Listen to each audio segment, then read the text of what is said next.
اگرچہ یہ قرآن کی آیت کا ٹکڑا ہے لیکن میں دعوے سے کہوں گا یہ قرآن کی آیت نہیں ہے. جن کے پاس علمی دلائل ختم ہو جائے نا پھر وہ مرنے مارنے کے اوپر اتر آتے ہیں.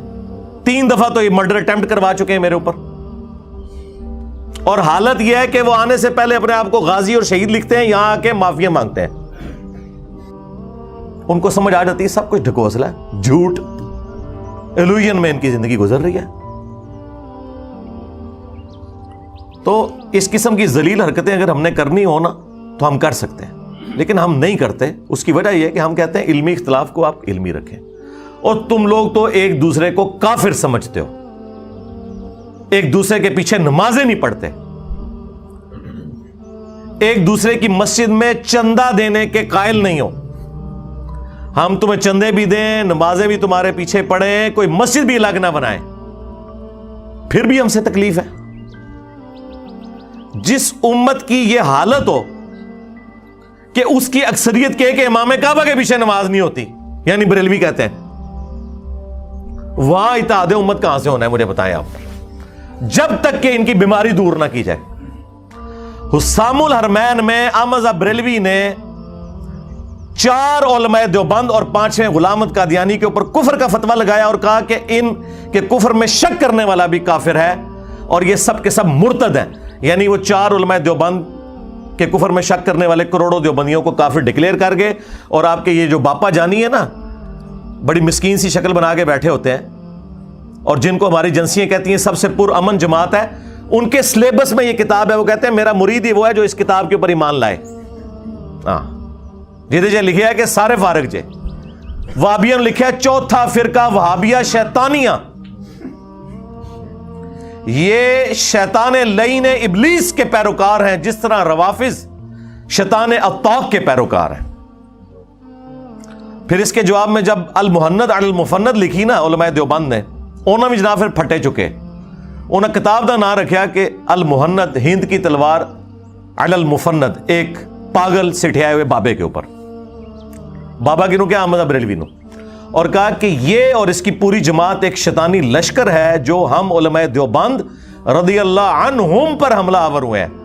جس طرح کے شیاطین حملہ آور ہوتے تھے انبیاء کے اوپر, تو کو 14ویں صدی دے مولویاں نو انہوں نے نبیاں دی جگہ رکھا جائے, اور رضی اللہ عنہم, اور مخالفین کو شیاطین.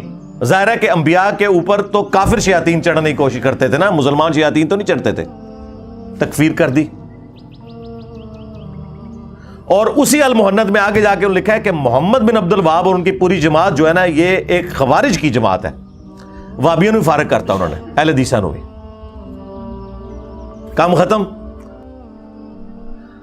پھر جو اعلیٰ حضرت نے ماشاء اللہ تعالی اپنے علمی موتی چاڑے نے نا احکام شریعت کے اندر,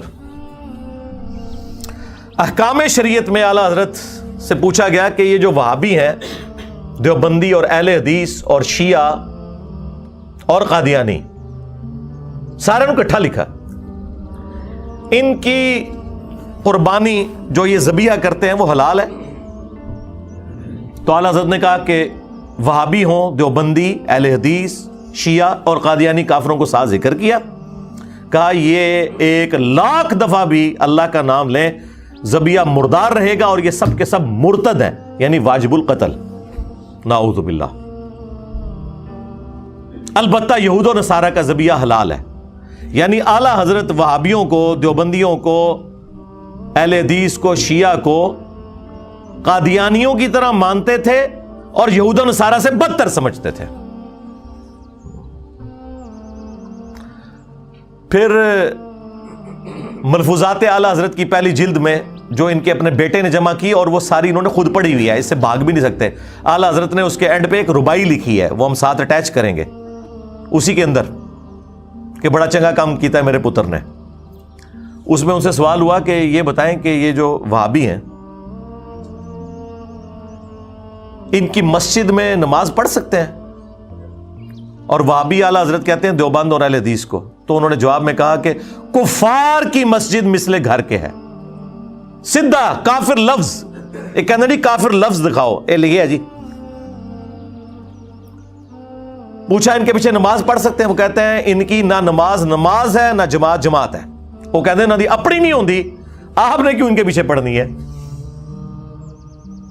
اور پوچھا گیا پھر تیسرا سوال کہ اذان کا جواب دے سکتے ہیں؟ انہوں نے کہا اذان بھی ان کی نماز کی طرح باطل ہی ہے.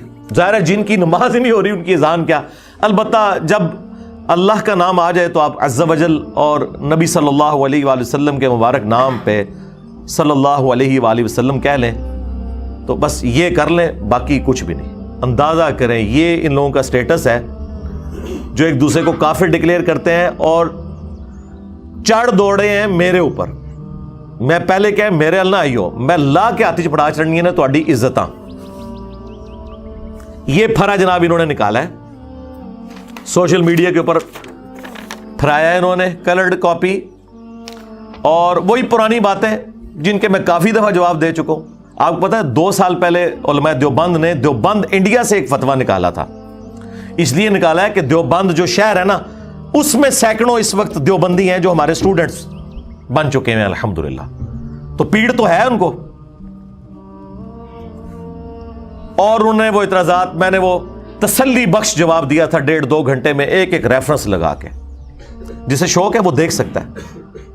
وہی باتیں انہوں نے بار بار ریپیٹ کی ہیں اور آؤٹ آف کانٹیکسٹ میرے کلپ کاٹتے ہیں. مجھے بتائیں آؤٹ آف کانٹیکسٹ کلپ اگر آپ قرآن سے بھی کاٹیں نا تو کفریات بن جائیں گی. مثلا قرآن میں لکھا ہے لا تقربوا الصلاۃ، نماز کے قریب مت جاؤ، سورہ النساء کے اندر. آپ قرآن کے آگے چیخیں کہ یہ تیری آیت ہے، قرآن اس کو اپنی آیت ماننے سے انکار کر دے گا اگرچہ یہ قرآن کی آیت ہے. کیوں؟ قرآن کہے گا کہ میں نے یہ لفظ اس لیے نہیں بولا تھا کہ تم اس کے منہ میں اپنا لقمہ ڈالو.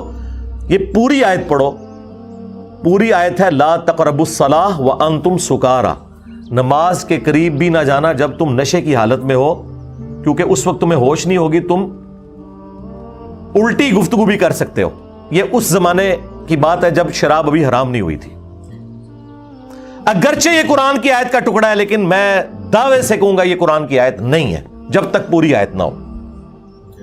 اسی طریقے سے اگرچہ قرآن میں لکھا ہے ان اللہ هو المسیح ابن مریم، بے شک اللہ ہی عیسیٰ ابن مریم ہے اور عیسیٰ ابن مریم ہی اللہ ہے، لیکن قرآن کہے گا یہ میری آیت نہیں ہے. میں لاکھ بتاؤں کہ سورۃ المائدہ کی آیت نمبر 72 میں لکھا ہوا ہے، قرآن کہے گا لکھا ہوا ہے، لیکن میں اس کو اپنی آیت نہیں مانتا. میں نے اس لیے لکھا تھا کہ تم اس میں سے یہ ٹکڑا کاٹو.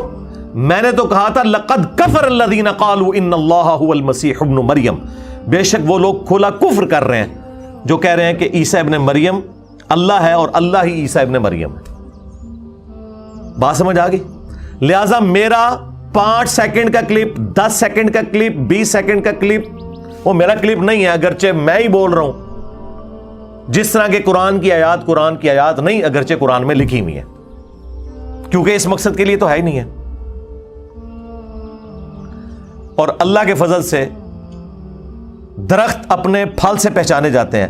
ہمارے کسی اسٹوڈنٹ نے کبھی کسی عالم دین کی چھوٹی سی ویڈیو کاٹ کے اپنا لقمہ اس کے منہ میں ڈالا ہے؟ کبھی آپ کے علم میں آیا ہے؟ اور میرے جیسا ذہین بندہ جنہیں نہ پچھلے چھوڑے نہ اگلے، میں یہ کرنے پہ آؤں تو میں کیا کچھ نہیں کر سکتا. لیکن ہم اس لیے نہیں کرتے کہ ہمیں پتہ ہے کہ ہم نے مرنا ہے. ہم روٹی نہیں کھا رہے اس دین سے، اپنی جیب سے لگا رہے ہیں. انہوں نے اپنے ٹھیے بنائے ہوئے ہیں، وہ چلانے کے لیے انہوں نے یہ سارے کرتوت شروع کیے ہیں، اور یہ ان کی علمی شکست ہے. لوگ کہتے ہیں علی بھائی کلپ پہنچ گیا.